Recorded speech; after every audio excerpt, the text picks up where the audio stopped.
السلام عليكم ورحمة الله تعالى وبركاته. مرحبا بكم معنا اليوم في هذا الفيديو اللي نتمنى يلقاكم كامل بخير وعلى خير. دائما مع سلسلة الوصفات تاعنا السهلة والاقتصادية. نرحب بكم نرحب بكم في هذه الوصفة تاع التحلية ولا بسكوي غولي بطريقة بزاف بنينة وبمقادير بسيطة. تبعوا معايا المقادير وطريقة تحضير هذه الوصفة. قبل ما نروحوا للمقادير، نتمنى تبارطاجيو هذا الفيديو، ما تبخلوناش بجيم وكومنتير. يا البنات هذاك الجيم والكومنتير يعني راح يطلع لي الفيديو ويلحق الاكبر عدد من المشاهدين. ما تبخلونيش، يعني راه كي تتفرجوا الفيديو غير عبزوا معكم تحت هذاك صباح هذاك برك عبزوا عليه جيم وديروا لي تعليق غير صغير، قلب، ايموجي، باي حاجه. المهم خلوا لي تعليق برك باش يطلع لي الفيديو وتكونوا يعني نكون مشكوره لكم. نروحوا اذا مع بعض للمقادير وطريقه التحضير.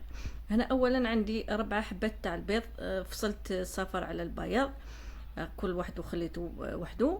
عندي 60 غرام تاع السكر، هنا درت كميه مع الصفار وكميه مع البيض راح نطلعوا مع بعض.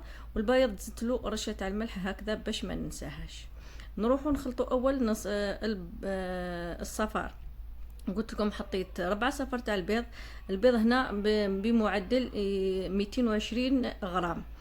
نديروا 4 صفار تاع البيض، نديروا له هذيك حوالي 20 غرام تاع السكر، قلت لكم كلشي 60 غرام. نديروا 21 غرام مع الصفار و40 نديروهم مع البياض. نزيدوا لهم 30 غرام تاع الزيت و30 غرام تاع الحليب، ونزيدوا لهم هذو نخلطوهم كامل مع اكيد ملعقه تاع لافاني. هذو نخلطوهم كامل، نزيدوا لهم الفارينه، و40 غرام تاع فرينه و20 غرام تاع انشا، ولا تقدروا ديروا في بلاصه انشا ديروها كاكاو اللي تحب دير بسكوي غولي تاعها ولا العجينه تاعها بنيه. هنا قلت لكم نخلطوا هذاك الصفار والسكر والزيت والحليب، نخلطوهم مليح مع لافاني، نخلطوهم مليح من بعد نضيفوا الفارينه ونشا مع بعض، نضيفوهم نغربلوهم هكذا بالصفايه ونخلطوهم، نتحصلوا على قوام يكون ثقيل. يعني ما تخافوش نورمال ثقيل، باش نروحوا نطلعوا البياض تاعنا كما راكم شوفوا كيفاش راني نخلط هنا. راني نسرع الفيديو برك. خلطوا يعني مليح حتى تجانس كامل المكونات يعني تروح لكم كامل هذوك الكويرات اللي تتحصلوا عليهم. هنا نروحوا نخلوه جانبا ونروحوا للبياض. اكيد البيض نسيت ما قلت لكمش، يعني لازم يكون بدرجه حراره المطبخ. تكونوا درتوه يعني نحيتوه على الاقل ساعه من قبل باش يكون ياخذ هذيك درجه الحراره تاع المطبخ. قلت لكم نحكموا هذوك البيض تاع البيض مع السكر، الكميه المتبقيه تاع السكر مع الملح، رشه تاع الملح، نبقاو نخلطوا فيهم بالباتور هكذا حتى نتحصلوا على الميرانغ يكون ثقيل، يعني حتى يدينا هذاك منقار العصفور باش نحبسو، يعني ما نحبسوش هو مازال ما طلعش مليح. هنا كيما راكم تشوفوا هنايا يعني راه مازال ما طلعش مليح. نكملوا كامل الخلط. هنا ما تنسوش ديروا الفرن تاعكم يسخن على درجه حراره 200 درجه. خلوه يسخن مليح باش كي ندخلوا الحلوه تاعنا ولا البسكوي غولي تاعنا راح نقصوا درجه الحراره حتى 170 درجه ونخلوها طيب. هنا شوفوا القوام تاع بياض البيض اللي تحصلت عليه. شوفوا هنا باش تعرفوا باللي راه يعني باش نقولكم راه واجد ولا لحقنا للقوام المطلوب. نحوه يعني شوفوا نحي هنا اللي فوق اللي درنا بهم. شوفوا كي نقلبوا الصحن يعني ما يصرى الاول وما يطيحش كامل، راح هذه هي النتيجه الصحيحه ولا الناجحه. هنا واش نروحوا نديروا كميه تاع بياض البيض مع هذاك الخليط تاع اصفر البيض والفارين وكامل. هنا نخلطوا يعني نخلطوا عادي عشوائي، ما يهمش انه نخلطوا من تحت للفوق. نديروا يعني حوالي هكا ثلث ولا تاع الخليط تاع البياض البيض. من بعد واش نديروا نخلطوا كامل مع بعض من بعد نعاودو نرجعو هذاك الصفار تاع البيض للبياض كما راكم تشوفوا.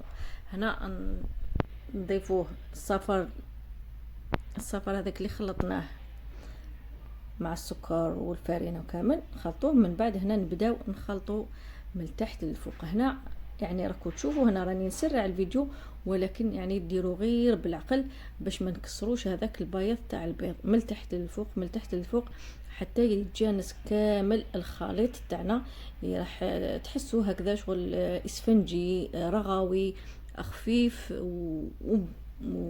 يعني هكذا يجيكم كما لاموس ولا كما رغوه اسفنجي. من بعد واش نديرو نروحو نحكمو الصينيه تاعنا اللي يعني القطر تاعها ولا ماشي القطر تاعها يعني العرض تاعها 30 على 40 سنتيمتر. واش نديرو لها ورقه طبخ كما راكم تشوفوا. درت شويه عجينه من تحت باش يحكم منها هذاك ورقه الطبخ. من بعد دهنتها بالزيت بالبنسو هكذا. من بعد عاودت مسحت بالبابي يعني ما نسحقوش كميه كبيره تاع الزيت، غير قسم تدهن لنا هذاك الورق برك. ونفرغوا الخليط تاعنا في الصينيه ونوزعوه كامل بالتساوي بالتساوي. هكذا نخدموا بهذا السباتولا نخدموا كامل نسويو السطح تاعو. من بعد ما نسويو السطح تاعو نخبطوا الصينيه 2 مرات ولا 3 على طاولة العمل وندخلوه يطيب على درجة حرارة 170 درجة لمدة 10 دقائق. يعني هنا كي تشوفوه الأطراف تاعو تحمروا من الفوق صفار تنحوه من النار، ما تخلوهش يعني مدة طويلة ولا حتى يتحمر مليح ما يجيكمش مهوي ولا ما يجيكمش طري. هنا بعد ما دخلته للفرن شوفوا كيفاش طاب لي، شوفوا القوام نتاعو يجي طري بزاف ويجي هايل خفيف يعني. هنا نروحوا للكريمه. الكريمه تاعنا واش عندي 200 غرام تاع المسكربون ولا الجبن الابيض اي واش يكون عندكم. المهم ديروا 200 غرام. انا خدمت هنا بالمسكربون، كان عندي يعني اللي ما عندهاش دير الجبن الابيض. درت 200 غرام تاع مسكربون، عندي 40 غرام تاع سكر غلاس، وعندي ملعقه تاع لافاني، وعندي 250 غرام كريم فريش. الكريمه السائله تكون بارده بزاف الكريمه لازم تكون بارده. نخلطوهم بالباتور مليح نطلعوهم مليح حتى نتحصلوا على كريمه ثقيله ومتجانسه باش نكملوا البسكويت غولي تاعنا ولا التحليه تاعنا اللي تجي بزاف بنينه. هنا واش نديروا بعد ما طلعت هذيك الكريمه نجيبوا البسكوي غولي تاعنا نحولوا الورق الطبخ اللي درناه من تحت. شوفوا كيفاش نتحصلوا على البسكويت تاعنا طري ويجي بزاف هايل ما يتكسرناش كي نروليوه ما يتكسرش، يعني وصفه ناجحه 100%. واش نديروا بالسكين نحو كامل هذوك الاطراف يعني غير واحد 3 ملم ماكسيموم نحوهم. من بعد نجوزوا عليه بالرولو باش يعني هكذا الاماكن اللي يكونوا مازالهم خشان نسويوه كامل يولي بسمك واحد. هنا واش عندي هذا الفوغاش تاع الفرomboise، كانت عندي كميه تاع هذا الفوغاش درته في هذا البول وسخنته شويه في الميكرووند باش يمشي لي برك فوق هذا البسكوي. كي مشيتو مليح كامل طليتو على هذا البسكوي، حكمت هذيك الكريمه اللي طلعناها تاع الجبن نديرو هكذا كميه متساويه يعني على كامل البسكوي. من بعد نوزعوها بسباتولا ثاني نوزعوها كامل هكذا نديرو يعني هكذا طبقه شويه خشينه ماشي خشينه بزاف، حوالي 4 ملم هكذا تاع السمك هذا الطبقه البيضاء باش كي نروليو يعني تجينا هذيك الطبقه باينه. نكملوا كامل نسويو هذيك الكريمه كما راكم تشوفوا. من بعد نحكموا شويه كريمه في هذا الجيب الحلواني تاع جوطابل هذا البلاستيك نديرو هكذا يعني غير باش خط يعني بهذيك الجيب الحلواني باش كي نروليو عليه وتجينا هذيك الكريمه الداخل. هنا بعد ما نبقاو نروليو كامل حتى نلحقوا للنهايه. بعد نحاولوا نزيروا عليه مليح. هنا بالنسبه كي درتو في هذا الساشي نورمالمون قبل ما نحطو في هذا الكيس كون درت له سكر كلاص، ولكن معليش راني ندير له دوكا باش من بعد ما يزيدش يلصق لي. هنا شوفوا راني نزيرو هنايا من بعد قطع لي هذا الكيس. رحت جبت البلاستيك الغذائي باش نعاودو نزيرو مليح مليح ونتحصلوا على هكذا كيفاش نقول لكم حربوش يكون كامل متجانس، وندخلوه للثلاجه ولا المجمد حوالي واحد الساعه هكذا في المجمد، ولا درتوه في الثلاجه ديروه واحد الربع سوايع حتى الخمس سوايع يبرد مليح مليح. هنا واش عندي لوز ايفيلي حمصته هكذا ولا حمرته في مقله. من بعد نجيبوا الكريمه تاعنا ونحيو البسكوي غولي تاعنا ونحولو كامل هذيك الكيس اللي كنت روليتو فيه، نطليو بطبقه رقيقه غير قيس ما يلصق لنا هذاك اللوز ايفيلي. تقدروا هنايا في بلاصه اللوز ايفيلي ديروا لوز ولا كاوكاو ايفيلي ولا كاوكاو مرحي هكذا خشين، وتقدروا ثاني غير بالكريمه برك ديروا هكذا طبقه خشينه تاع الكريمه وتقدموه. انا قلت لكم درت له تزيين باللوز ايفيلي، درت طبقه رقيقه من الفوق طليته كامل، من بعد حطيت عليه كما راكم تشوفوا اللوز الايفيلي هذاك اللي حمرته في مقله، تقدروا تحمروه في الفور ولا في مقله كما راكم تشوفوا. من بعد هنايا نحاولوا كامل يعني من كل الجوانب نروليو هذاك ولا نطليو هذاك الكريمه ومامطو نديروا اللوز الايفيلي هذا كامل من كل الجهات. من بعد نقطعوه دوائر حوالي 2 سنتيمتر في كل دائرة.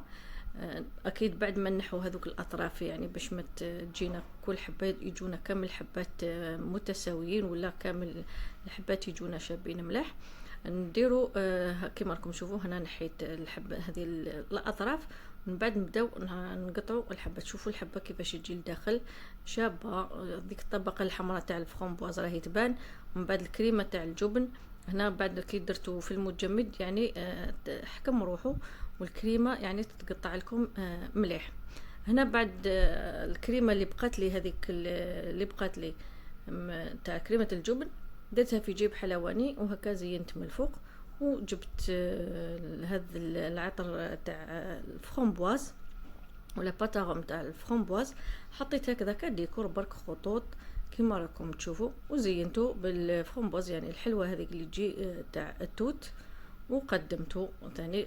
تقدروا تخلوه ثاني يبرد لكم، تقدروا تخلوه تاكلوه تستهلكوه مباشره يعني، لكن كي ديروه يبرد راح يشد لكم يعني يزيد تتماسك هذيك الكريمات تزيد تتماسك احسن، وكي تقدموه يعني كتحليه هكذا ولا مع العصير مع العشيه يجيكم بزاف بزاف هايل. شوفوا القوام تاعو كيفاش يجي، الطبقه الداخل كيفاش يجي باينين. نتمنى تعجبكم الوصفه وتجربوها يعني سهله مهله. استودعكم الله والسلام عليكم.